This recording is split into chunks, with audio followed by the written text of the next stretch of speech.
Assalamualaikum warahmatullahi wabarakatuh. Perkenalkan, nama saya Farida Ramadhani Bahtiar dengan NIM 2022-10032. Di sini saya akan menjelaskan dan menyimpulkan hasil rangkuman materi dari video 1 sampai 6 mengenai analisis teknikal. Pada video pertama membahas tentang mengenai bagaimana analisa teknikal itu ditemukan. Analisa teknikal adalah analisa terhadap behavior atau perilaku pelaku pasar. Analisa teknikal pertama kali ditemukan pada tahun 1700 di Jepang.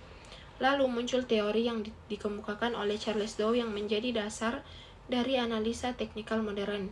Adapun 3 konsep dasar mengenai analisis teknikal yaitu: yang pertama, the market discount everything, yaitu di mana pergerakan harga sudah mencerminkan semua faktor yang ada.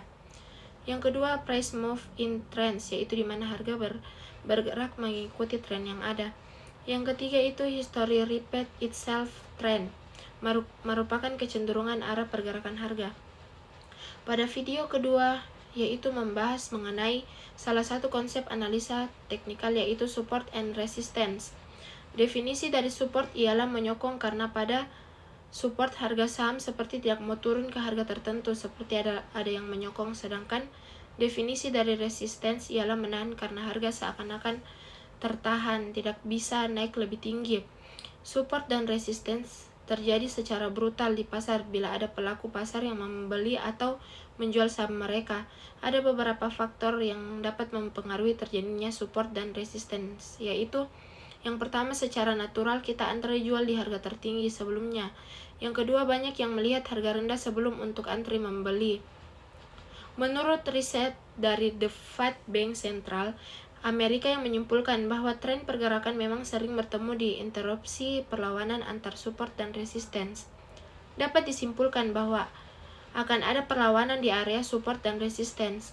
Jika harga tembus, harga akan bergerak ke perlawanan berikutnya. Memperhatikan saat harga mendekat support dan resistance. Lakukan pembelian jika harga mantul dari support dan menembus resistance dengan harapan harga akan terus naik. Yang kedua, lakukan penjualan saat harga mencapai resistance atau memantul dari resistance karena harga mungkin turun. Yang ketiga, cut loss saat harga jebol support resistance, yaitu entry yang paling aman. Ingat, jika kalau ada analisis teknikal itu bukan ilmu. Pada video ketiga yaitu membahas mengenai tren sebagai konsep dasar analisis teknikal. Tren dalam analisis teknikal mengacu pada kecenderungan pergerakan harga saham.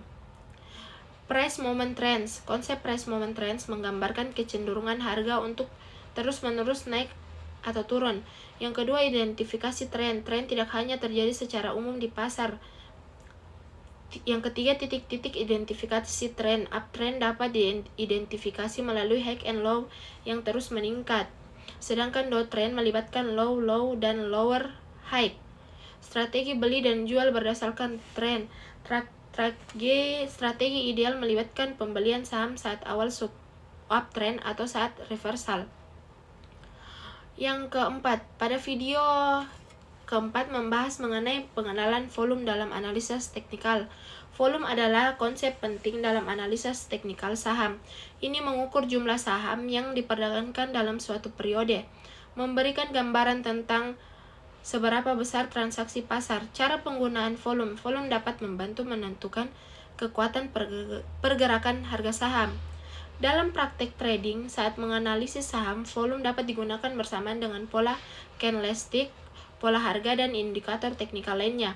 Melihat pola trend dengan volume, pada tren yang kuat, volume tinggi saat naik dan volume rendah saat koreksi atau channel merah adalah karakteristik yang dicari. Volume dalam watchlist dan screening saham. Volume juga dapat digunakan untuk menyempurnakan watchlist. Penting untuk mengintegrasikan pemahaman tentang volume dan konsep-konsep analisis teknikal lainnya. Yang pada video kelima membahas mengenai pengenalan moving average. Video membahas penggunaan indikator teknikal yang umum digunakan dalam analisis saham, yaitu moving average. Terdapat 2 jenis MA yang dijelaskan, yaitu MA sederhana dan MA eksponensial. Cara menggunakan MA. Penjelasan diberikan mengenai cara menghitung MA, dan MA adalah rata-rata harga saham dalam periode tertentu. Contohnya, MA 5 hari adalah rata-rata harga saham selama 5 hari terakhir. MA digunakan untuk mengidentifikasi tren dan pemberian bobot lebih besar pada harga terbaru. Praktek penggunaan MA demonstrasi dilakukan dengan penggunaan platform trading dan menambahkan MA ke grafis saham. MA dianggap lebih responsional. MA, contohnya, MA menggunakan 3 MA 50, 100, dan 200 untuk mengidentifikasi tren saham, menentukan titik beli, dan menetapkan target harga setelah batas kerugian. Video memberikan pemahaman praktis tentang implementasi MA dalam pengembalian keputusan investasi. Yang keenam, pada video ke-6 itu membahas mengenai Fibonacci retracement. Sebagai alat analisis teknikal, penggunaan Fibonacci retracement, sebuah alat dalam analisis teknikal saham yang didasarkan pada urutan angka dan rasio matematika yang sering ditemukan di alam. Konsep retracement mengacu pada koreksi sementara dalam tren saham setelah terbentuknya puncak atau lembah. Penggunaan Fibonacci retracement membantu mengidentifikasi level-level potensial untuk beli atau jual selama periode retracement. Penggunaan Fibonacci retracement demonstrasi dilakukan menggunakan platform trading untuk menarik Fibonacci retracement dari titik awal ke titik akhir tren. Tips penggunaannya itu penting untuk memahami bahwa penggunaan Fibonacci yang bersifat subjektif. Tips yang diberikan meliputi pemeriksaan support dan resistance sebelumnya, kombinasi dengan konsep teknikal lainnya, dan validasi titik Fibonacci. Contoh praktis pembelian dan penjualan saham. Video memberikan contoh penggunaan Fibonacci retracement dalam keputusan investasi, termasuk cara mengidentifikasi level support dan resistance untuk menentukan titik beli dan jual.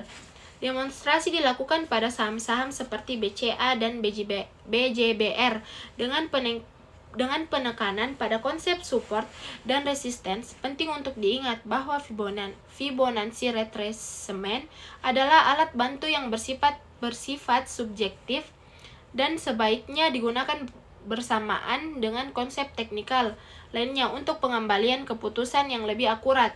Sekian dan terima kasih. Itulah tadi hasil rangkuman dari video 1 sampai 6. Sekian dan terima kasih. Mohon maaf bila ada kesalahan kata. Wabillahi taufiq wal hidayah. Wassalamualaikum warahmatullahi wabarakatuh.